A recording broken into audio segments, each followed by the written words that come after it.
평안하시죠? 오늘은 마가복음 소그룹 교재 13과 비유로 천국의 비밀을 가르치시다라는 제목으로 우리가 같이 소그룹 교재를 살펴보겠습니다. 마가복음 4장 26절에서 32절의 말씀을 같이 살펴보면 예수님께서 또 이르시되 하나님의 나라는 사람이 씨를 땅에 뿌림과 같다. 하나님의 나라의 비유에 대해서 사람이 씨를 땅에 뿌림과 같은 비유로 설명하고 있어요. 그가 밤낮 자고 깨는 중에 씨가 나서 자라되 어떻게 그리 되는지 알지 못한다. 씨가 어떻게 싹이 나고 또 이삭이 되고 또 충실한 곡식이 되는지 사람의 눈으로는 깨달을 수 없다. 이렇게 말하고 있는 거예요. 그러면서 29절에 보면 열매가 익으면 곧 낫을 대나니 이는 추수 때가 이르렀음이라. 때가 되어 열매가 거둘 때가 되면 낫을 통해서 추수할 때가 이를 것이다 라고 말하고 있는 거예요. 그러면서 우리가 하나님의 나라를 어떻게 비교하며 또 무슨 비유로 나타낼까? 바로 겨자씨 한 알과 같으니 땅에 심기 전에는 땅 위의 모든 씨보다 작은 것이지만 32절에 보면 땅에 심겨진 겨자씨는 자라서 모든 풀보다 커지게 되고 큰 가지를 내게 되고 공중의 새들이 그 그늘에 깃들일 만큼 될 것이다. 이렇게 하나님의 나라를 이 씨앗 비유로 설명하고 있습니다. 마음의 문을 열며 씨 뿌리는 비유는 복음을 받은 자가 마음가짐을 옥토처럼 바로 가져야 할 책임이 있음을 교훈했어요. 반면 오늘 우리가 배우게 될 첫 번째 비유는 복음을 전하는 사람이 그 결과를 성급하게 기다려서는 아니 된다.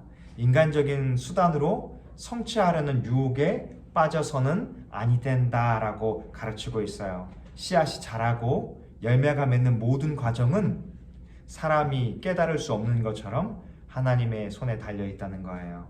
그리고 나서 겨자씨 비유는 복음을 전하는 일이나 교회의 사역이 겨자씨처럼 작을 수 있지만 생명력 있는 믿음이 있다면 나중에는 많은 새들이 와서 깃들일 수 있을 만큼 열매를 맺게 될 것이다 라고 우리에게 가르쳐주고 있습니다. 말씀의 씨를 뿌리며 1번 예수님은 하나님 나라를 무엇에 비유하고 있습니까? 바로 하나님의 나라를 이 사람이 씨를 땅에 뿌림과 같은 씨 뿌리는 비유로 설명하고 있어요. 여기서 말하는 씨는 무엇일까요? 마가복음 4장 14절에 보면 이렇게 말합니다.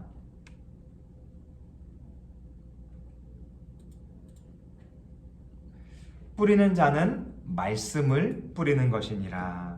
하나님의 말씀이 씨 뿌리는 자에 의해서 뿌려지고 이것을 통해서 어떻게 예수 그리스도를 믿게 되고 또 한 사람의 열매가 맺어지게 되고 그리스도의 제자가 세워지게 되며 또 하나님의 나라가 확장되는지를 설명하고 있는 거예요. 2번 하나님의 나라 즉 교회는 씨를 밭에 뿌리는 농부와 같다고 말한다. 그 이유는 무엇인가? 마가복음 16장 15절에 보면 또 이르시되 너희는 온 천하에 다니며 만민에게 복음을 전파하라. 바로 하나님의 나라 천국의 복음을 마치 하나님이 씨를 뿌리는 비유와 같이 하나님께서 우리를 통해서 복음을 전하게 하여 주시고 또 말씀의 씨를 뿌리게 하여 주셔서 주님이 이것을 통해 열매를 거두게 하실 것을 가르쳐주고 있는 것입니다. 그래서 하나님의 나라는 이 교회는 씨를 밭에 뿌리는 농부와 같다 이 비유를 하고 있는 거예요. 3번 전도자의 역할은 복음을 전하는 데 있고 그 결과에 대해서는 책임이 없다는 사실에 대해 어떻게 말하고 있는가? 바로 고린도전서 3장 6절에서 7절에 보면 이렇게 말해요. 바울이 이야기하는 건데요. 나는 심었고 아볼로는 물을 주었고 오직 하나님께서 자라게 하셨으니 심는 이나 물 주는 이는 아무것도 아니지만 심는 이와 물 주는 이를 통해서 오직 그 씨가 자라게 하는 이는 하나님뿐이다 라고 고백하고 있는 거예요. 그래서 인간이 그 결과에 대해서 책임을 질 수 없다는 것은 우리에게 어떻게 보면 안정감이 되기도 하고 우리가 우리의 힘으로 씨를 뿌리는 것이 아니라 성령의 의지에서 하나님의 뜻을 붙들고 주의 교회로서의 씨를 뿌리는 삶을 살아야 한다라는 것을 가르치고 있는 거예요. 4번, 이것은 복음을 전하는 우리에게 큰 위안과 용기를 주는 말씀입니다. 왜 그런지 다음에 몇 가지 사실을 가지고 이야기해 보라. 성급한 기대나 인위적인 수단을 피하게 된다. 왜냐하면 이것은 우리가 거두는 것이 아니고 우리가 열매 맺게 할 수 없기 때문에 우리가 기대하는 것이 큰 의미가 없어요. 물론 한 영혼을 사모하고 변화되기를 소망하며 하나님 앞에 쓰임받는 것은 귀한 것이지만 우리의 힘으로 할 수 없다는 것, 또 인간적인 수단으로 할 수 없다는 것을 가르쳐주고 있는 거예요. 또 절망적인 상황에서도 낙심하지 않을 이유가 바로 무엇인가? 사도행전 18장 9절 10절에 보면 밤에 주께서 환상 가운데 바울에게 말씀하시되 두려워하지 말며 침묵하지 말고 말하라. 내가 너와 함께 있음에 어떤 사람도 너를 대적하여 해롭게 할 자가 없을 것이니 이는 이 성중에 내 백성이 많음이라. 우리가 어려운 상황에서도 두려워하지 않을 이유, 바로 우리가 하는 것이 아니라 주께서 함께 하실 것이고 주님이 우리에게 복음을 말하라, 복음을 전하라 하셨으니 우리는 주의 뜻을 따라 전하면 될 뿐입니다. 또 구원에 대한 하나님의 절대적인 주권을 의지한다는 것은 이 구원이 하나님께 있음을 의미합니다. 그러나 또 하나 중요한 것은 하나님은 갑자기 막 계시를 준다거나 이런 것으로 사람을 구원하는 것이 아니라 바로 전도에 미련한 것을 통해서 우리의 복음 전함, 말씀의 씨를 뿌리는 것, 하나님 나라의 복음의 씨를 뿌리는 것을 통해서 주께서 일하신다라는 것도 같이 기억해야 할 것입니다. 또 전도의 열매는 전하는 자의 공로가 아니라 전하는 자를 통해서 하나님이 열매 맺게 하신다. 이것을 기억해야 할 것입니다. 5번, 영적인 성장은 시간을 무시한 채 단숨에 이루어지지 않습니다. 시간의 흐름과 함께 신앙은 자라고 성숙합니다. 바로 28절, 29절에 이것을 설명하고 있는 것인데요.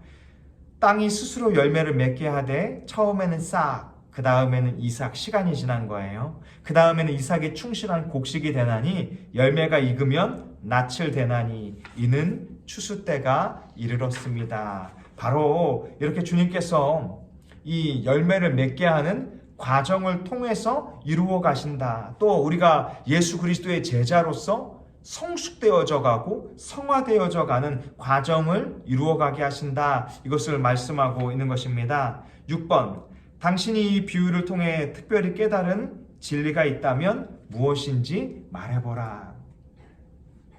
저는 이 씨 뿌리는 비유를 통해서 우리에게 허락해 주신 하나님 나라의 복음의 비밀을 잘 전하는 믿음의 사람이 되어야겠다라는 생각이 들었어요. 그러면서도 계속해서 내가 하려고 하는 마음들, 이런 것은 내려놓되 그렇다고 무기력하게 아무것도 하지 않는 것이 아니라 주를 위해서 힘써 삶을 살아가야 하겠다, 이런 생각이 들었습니다. 7번, 겨자씨 비유를 쉬운 말로 이야기해보라. 30절에서 32절의 말씀인데요. 우리가 하나님 나라의 비유를 어떻게 비유할까? 겨자씨 하나를 땅에 심은 것 같다라고 말했는데요. 이 겨자씨 하나이 심겨지기 전에는 가장 작은 씨앗이지만 심긴 후에는 모든 풀보다 커지고 큰 가지를 내서 공중의 새들이 안식할 만큼, 깃들일 만큼 하나님 나라가 확장되게 될 것이다, 이 말씀을 하고 있는 것입니다. 바로 주의 교회를 통해서 우리가 복음을 나타낼 때 당장은 땅에 심겨져 있기 때문에 이것이 발아하여 싹이 나고 이삭이 되고 또 열매가 맺기 전까지는 과연 이루어질 수 있을 것인가, 이런 인간적인 염려가 들 수도 있지만 하나님을 의지해서 그렇게 주님 나라의 복음의 씨를 뿌린다면 반드시 이 믿음의 작은 씨앗이 열매 맺게 하여 주실 줄로 믿습니다. 8번, 가장 작은 씨가 가장 큰 나무가 되는 기적이 하나님의 나라와 무슨 관계가 있다고 생각하는가? 바로 예수님의 삶과 사역을 통해서 설명해보라. 예수님께서 12 제자를 통해서 또 12 제자들과 더불어 사도를 세우셔서 주의 교회를 통해 복음을 나타내기 시작했잖아요. 근데 그 복음은 예루살렘을 넘어서 유대와 사마리아와 땅끝까지 이르러 지금 이 수천 년이라는 시간이 이르러 많은 열방의 백성들에게 복음이 전파될 수 있도록 확장시켜 주셨어요. 마치 겨자씨 한 알이 큰 이 가지가 되고 나무가 되어서 또 큰 열매를 맺고 모두가 쉴 수 있게 되는 것처럼요. 이것처럼 우리가 주님 나라를 소망하며 주님을 위해서 복음의 씨를 뿌린다면 우리 역시도 주께서 우리를 통하여 그런 하나님 나라의 확장이 이루어지게 하여 주실 줄로 믿습니다. 9번, 당신은 이러한 비유의 원리를 입증할 수 있는 사례를 경험한 적이 있는가? 한 아이가 주일학교에 나가기 시작할 때는 아무것도 아닌 것처럼 보이지만 그 아이를 통해 엄청난 구원 사역이 집안과 주변에서 일어난 일은 좋은 예가 될 것이다. 지금 우리 다산 동행교회도 그런 일들이 일어나고 있죠. 처음에는 집에서 한 명의 성도와 같이 교회를 세우고 예배를 드리기 시작했지만 이제 우리가 예배당에 모여서 또 주님의 은혜를 구하는 자들과 더불어서 함께 기쁨으로 예배하고 있고 또 특별히 이번 주일학교 수련회 때에도 우리는 그런 은혜를 경험했잖아요. 믿지 않았던 아이가 또 수련회를 통해서 말씀이 뿌려지고 그 아이가 교회를 오기를 원하게 되고 예배를 드리기를 원하게 되고 이렇게 수련회가 마친 이후에도 매주일 우리가 함께 예배하는 것들을 통해서 하나님이 그렇게 변화시켜가는 역사들을 보여주신다고 생각합니다. 삶의 열매를 거두며 당신은 겨자씨의 음모라는 말을 들어본 적이 있습니까? 하나님께서는 작은 자, 보잘것없는 사람을 통해 세상을 변화시켜 가십니다. 당신은 한 사람 한 교회의 잠재력을 볼 줄 아는 영적인 눈이 있습니까? 초라한 시작 속에서도 풍성한 미래를 바라볼 줄 아는 믿음의 눈이 우리에게 있는지 한 주간에도 점검해 볼 수 있기를 원합니다. 그러면서 우리도 하나님 나라를 볼 수 있는 영적인 눈이 띄어지게 하여 달라고, 또 하나님 나라를 보는 것에서 끝나는 것이 아니라 하나님 나라의 사역에 함께 동참할 수 있게 해달라고, 하나님이 우리를 통해서 하나님 나라를 확장시키는 역사가 있게 해달라고 믿음으로 살아가는 다산동행교회 믿음의 식구들 되기를 원합니다. 수고하셨습니다.